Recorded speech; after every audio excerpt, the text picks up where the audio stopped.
اور اس رات کو میرے نبی کی صبح کو روزہ رکھتے تھے، اور اس روزے کی فضیلت یہ ارشاد فرمائی کہ 15 شعبان کا روزہ پچھلی 15 سے اس 15 کے درمیان جتنے گناہ ہوتے ہیں سب کی معافی کروا دیتے، ایک دن کا روزہ سارے پورے سال کے گناہ معاف فرما دیتے۔ حضرت سیدنا علی المرتضیٰ رضی اللہ تعالی عنہ سے مروی ہے، مولا کائنات فرماتے ہیں رسول کریم نے ارشاد فرمایا اذا کانت لیلۃ النصف من شعبان، حضور نے ارشاد فرمایا جب شعبان کے نصف کی رات آئے فقوموا لیلہا وصوموا نہارہا، تو راتوں کو قیام کرو اور اس کے دن کو روزہ رکھو۔ فإن اللہ تعالی ینزل فیہا لغروب الشمس الی سماء الدنیا، اللہ تعالیٰ جل شانہ نزول اجلال فرماتا ہے غروب شمس کے ساتھ ہی پہلے آسمان پر، فیقول، اور ارشاد فرماتا ہے کوئی ہے مجھ سے بخشش مانگنے والا میں اس کو بخش دوں، الا مسترزق فارزقہ، ہے کوئی مجھ سے رزق طلب کرنے والا میں اس کو رزق دوں، الا مبتلا فوافیہ، ہے کوئی مصیبت میں پھنسا ہوا میں اس کی مصیبت دور کر۔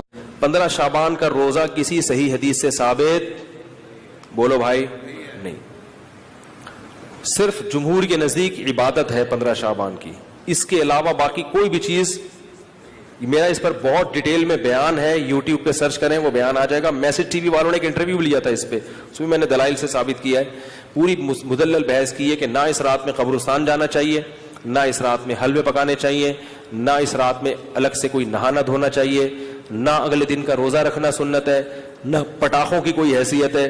سمجھ رہے ہو؟ اب مجھے پتا ہے جو گالیاں آنے والی ہیں یوٹیوب پہ، چلو کوئی بات نہیں، اس کو بھی انجوائے کرتے ہیں۔ تو صرف ایک چیز ہے وہ، اور نہ اس رات میں تقدیر کے، صاف ہے قرآن میں کہ وہ لیلۃ القدر میں ہوتے ہیں۔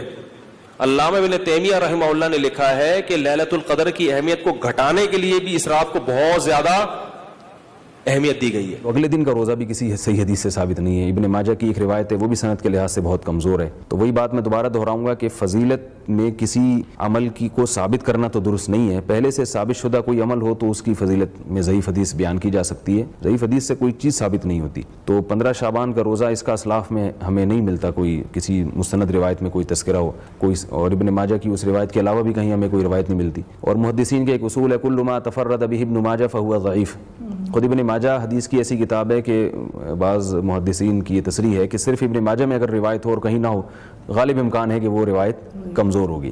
البتہ یہ ضرور ہے کہ ایام 20 کے روزے وہ سنت ہیں، تو ہر مہینے کی اسلامی تاریخ کی 13، 14 اور 15 تاریخ کے روزے رکھنا یہ سنت ہے۔ تو اس لیے علماء کہتے ہیں کہ اگر کوئی پہلے سے روزے رکھتے چلا آ رہا ہے، ایام 20 کے روزے شعبان میں بھی رکھ لے، اور اگر پہلے سے نہیں رکھ رہا تو خاص 15 تاریخ کا روزہ رکھنا پھر یہ غلط ہے۔ حضرت سیدنا مولا مشکل کشا علی المرتضیٰ شیر خدا کرم اللہ تعالی وجہ الکریم سے مروی ہے کہ نبی کریم رؤوف الرحیم علیہ افضل الصلاۃ والتسلیم کا فرمان عظیم ہے، جب 15 شعبان کی رات آئے تو اس میں قیام یعنی عبادت کرو اور دن میں روزہ رکھو، بے شک اللہ تعالی غروب آفتاب سے یعنی 14 شعبان کے غروب آفتاب سے آسمان دنیا پر خاص تجلی فرماتا اور کہتا ہے کوئی مجھ سے مغفرت طلب کرنے والا کہ اسے بخش دوں، ہے کوئی روزی طلب کرنے والا کہ اسے روزی دوں، ہے کوئی مصیبت زدہ کہ اسے عافیت عطا کروں، ہے کوئی ایسا، ہے کوئی ایسا، اور یہ اس وقت تک فرماتا ہے کہ فجر طلوع ہو جائے۔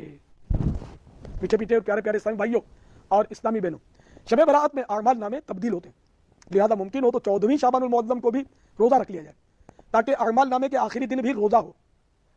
14 شعبان کو عصر کی نماز پڑھ کر مسجد میں اسلامی بھائیوں کو چاہیے کہ نفلی اعتکاف کی نیت سے ٹھہر جائیں، مسجد میں نفلی اعتکاف کر لیں عصر کی نماز سے، عصر کے بعد باہر نہ نکلیں کہ مغرب کے بعد غروب آفتاب کے بعد اعمال نامے تبدیل ہوں گے، تو آخری لمحات جو ہیں اعمال نامے تبدیل ہونے سے پہلے جو ہے آخری لمحات وہ مسجد کی حاضری اور اعتکاف اس میں لکھا جائے۔ کوشش نہ کریں۔ اصل ایشو یہ ہے کہ جو 15 شعبان کا روزہ ہے یہ الگ سے ایک عبادت ہے، اس کا تعلق شب برات کے ساتھ نہیں ہے۔ شب برات والی روایتیں کمزور ہیں، وہ آپ یوٹیوب پہ میرا کلپ دیکھ سکتے ہیں۔ 15 شعبان کا روزہ اس کی الگ سے فضیلت آئی ہے، شب برات کی وجہ سے نہیں، الگ سے۔ اس میں نے بتایا، چلیں اب میں دل جوئی کے لیے، چونکہ اب آج ماحول ہے، آج خود بائی چانس ہی آج 15 شعبان 1440 ہجری ہے، تو میں بتا دیتا ہوں۔ دیکھیں سنن نسائی میں ایک حدیث ہے، نبی علیہ السلام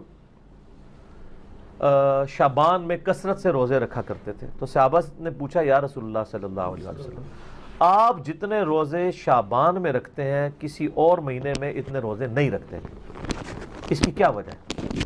آپ صلی اللہ علیہ وآلہ وسلم نے فرمایا کہ یہ وہ مہینہ ہے کہ جس مہینے میں نامہ اعمال اللہ تعالیٰ کے حضور پیش ہوتے ہیں، اور میری یہ خواہش ہے کہ جب میرا نامہ اعمال اللہ کے حضور پیش ہو تو میں اس وقت روزے کی حالت میں ہوں.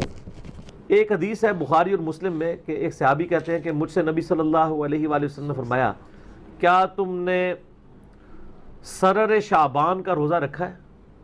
تو انہوں نے کہا نہیں یا رسول اللہ. تو آپ نے فرمایا اب جب شعبان کا مہینہ گزر جائے، رمضان بھی گزر جائے، تو شوال کے مہینے میں تم 2 روزے رکھ لینا. تو یہ سرر شعبان کیا ہے؟ یہ سرے کا لفظ اردو میں بھی استعمال ہوتا ہے.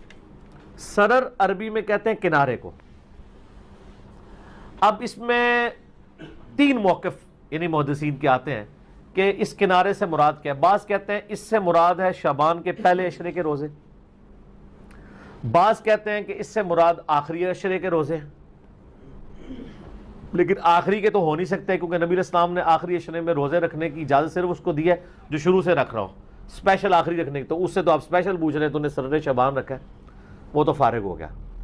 پہلے والا سرہ بھی نہیں ہے. اس کی وجہ یہ ہے کہ صحیح مسلم میں ایک حدیث ہے نبی علیہ السلام نے کیٹاگوریکل فرمایا کیا تم نے اس مہینے کے سرہ میں روزہ رکھا ہے؟ سرہ عربی میں کہتے ہیں ناف کو. ناف سینٹر میں ہوتی ہے، آلموسٹ سینٹر آف گریوٹی ہوتا ہے بندے کا. وہ نماز میں بھی آتا ہے نا، تحت السرہ فوق السرہ، ناف کے اوپر ناف کے نیچے. تو اس میں الفاظ ہیں سرہ کا روزہ رکھا ہے سینٹر کا. تو انہوں نے کہا نہیں یا رسول اللہ. تو آپ فرمایا پھر یعنی شوال میں 2 روزے رکھنا.